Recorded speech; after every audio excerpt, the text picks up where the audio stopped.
On m'a frappé, je n'ai point de mal. On m'a battu, je ne sens rien. Quand me réveillerai-je? J'en veux encore. Étrange, n'est-ce pas? Pourtant, c'est bien le verset qui matérialise le plus mon parcours dans la foi. J'ai vu, subi et vécu tant de choses en un laps de temps. Quand on est embrasé pour Dieu, on devient comme une balle de tennis. Ça n'arrête pas de sautiller dans tous les sens. Mais avant de continuer, n'oubliez pas de vous abonner, de cliquer sur la cloche de notification afin d'être notifié pour toute nouvelle vidéo. Restez bénis. C'est quoi la foi? Très tôt à l'âge de raisonner, je me posais déjà cette question.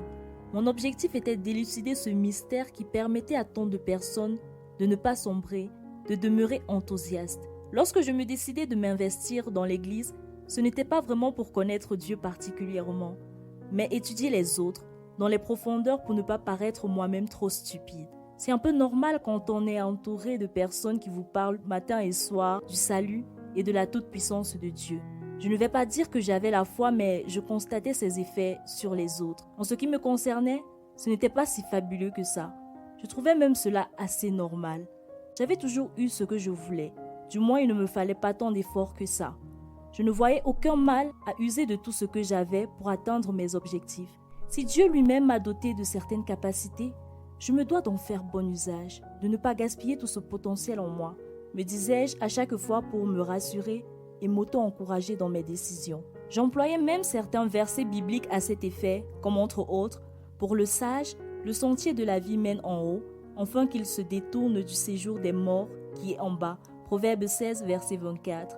Mon interprétation était la suivante. Un enfant de Dieu devait tout faire pour atteindre le sommet. La pauvreté, c'était pour les non-croyants. Puis un jour, tout a basculé. Je revenais d'une réunion bien arrosée avec des amis, à l'occasion de ma graduation de service que j'avais obtenue, soit dit en passant, par des moyens pas très louables. J'empruntais une petite ruelle qui devait me mener à la maison un peu plus vite. J'étais trop bourré pour prendre le volant. Sans aucune inquiétude, j'avançai et quelques minutes plus tard, je vis comme une ombre approcher en ma direction.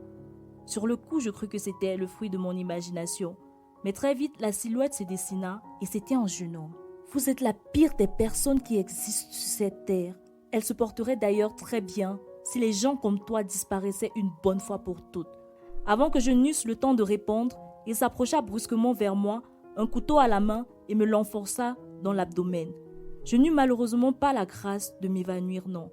Le supplice continua car je restais éveillé, me vidant de mon sang, pratiquement incapable de bouger. À bien y réfléchir, je me dis que c'était là le début de ma punition. Il fallait que je ressente jusqu'à la fin ces choses-là. Je réussis à atteindre la maison la plus proche, dont le propriétaire se chargea de contacter les urgences. Juste un ouf de soulagement, et j'étais à l'hôpital où je fermais enfin les yeux. Lorsque je les ouvris, je me trouvais dans une autre maison. Je ne reconnaissais rien autour de moi. Alors entra une toute petite fille transportant du café dans un plateau. Elle attendit que j'en boive et me demanda de la suivre.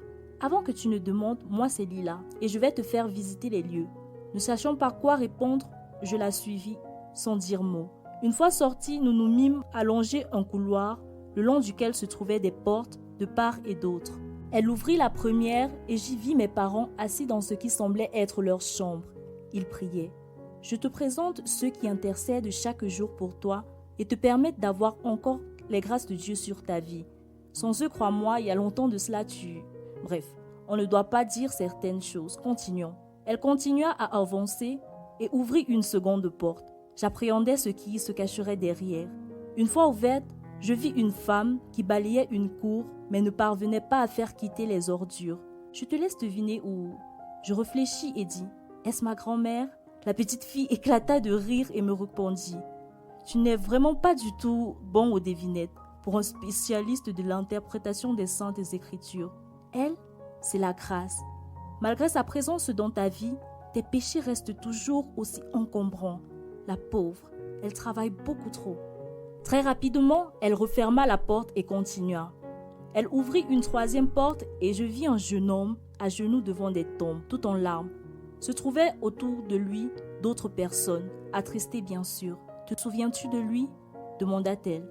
Je remarquai donc que c'était mon agresseur, mais il paraissait moins violent que dans mes souvenirs. « Pourquoi est-il dans cet état ?» demandai-je. Elle me fit comprendre que c'était la tombe de ses parents.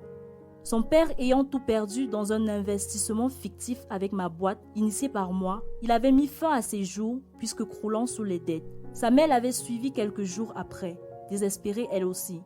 Les autres étaient mes autres victimes. Je fus sous le choc et un sentiment de culpabilité pour la première fois me monta à cœur. « Est-ce qu'on peut continuer ?» demanda-t-elle. Avec hésitation, j'acceptai et elle ouvrit une autre porte. Le cœur battant, je m'approchai pour regarder, mais rien. La pièce était vide. « Pourquoi n'y a-t-il rien dans celle-ci » demandai-je. « Es-tu certaine qu'elle est vide » retorqua-t-elle. « Regarde de plus près. » Je m'approchai et vis comme des billets dans la salle sur des tables. Mais ils étaient tellement flous que je n'arrivais pas vraiment à en être sûre, alors je dis « J'ai l'impression d'apercevoir des billets de banque. »« Ben voilà !» dit-elle. « C'est exactement ça. Tu vois bien des billets de banque. C'est également vrai, ce n'est qu'une impression. Un peu comme une illusion, tu vois.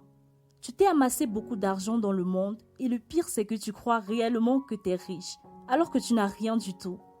En fait, ici, ces trucs n'ont vraiment aucune valeur, mais bon, toi, tu y sacrifies tout ce que tu as. Wow, quelle bêtise.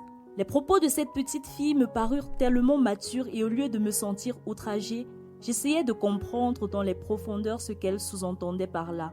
J'eus à peine le temps d'aller au bout de ma réflexion qu'elle se dirigeait déjà vers l'autre porte et l'ouvrit. Une fois à l'intérieur, je vis comme une zone scindée en deux, par un grand filet. L'une des parties était toute luisante, éclairée par le soleil et l'autre se trouvait dans l'obscurité. Et j'y vis plusieurs personnes qui regardaient au travers du filet.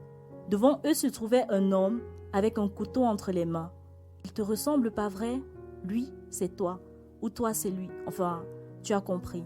Tu détiens la solution à beaucoup de problèmes dans le monde, mais trop aveuglé par le matériel, tu n'en es pas conscient. Libère-les tous. Libère-les tous. » Tels sont les derniers mots prononcés par cette petite fille. Après quoi, je rouvris les yeux et je me trouvais à l'hôpital. Autour de moi, mes parents uniquement. Aucun ami, aucun proche. Et j'appris que j'avais été dans le coma pendant 1 semaine. Aucune visite. Je réalisais à cet instant précis à quel point ma vie avait été tellement fade. À quel point j'avais été égoïste et surtout très bornée. J'avais fait tellement de mal autour de moi que personne ne voulait vraiment rester en ma compagnie. Une fois sortie de l'hôpital, je décidai de mettre fin à toute pratique qui n'honorait pas Dieu. Je décidai de m'équiper pour véritablement servir Dieu. Ce travail commença avec mon boulot et évidemment, je fus licenciée. Je perdis en même temps ma maison, ma voiture et mes soi-disant amis. Je subis également la foudre des autres, des insultes, des attaques, mais curieusement, je ne fus pas chagrinée mais plutôt très fière de cela. À chaque châtiment, je sentais une telle liberté, une telle légèreté à nulle autre pareille. J'ai pu dès lors mieux orienter mes aspirations ainsi que mes compétences au service de Dieu. Le plus difficile fut de rencontrer mes victimes du passé pour me repentir et surtout leur parler du Christ. J'avais comme la solution aux problèmes des autres durant les échanges, ce qui me permit de mieux me rapprocher d'eux. Je développe dorénavant ce don de parole de connaissance avec grande joie.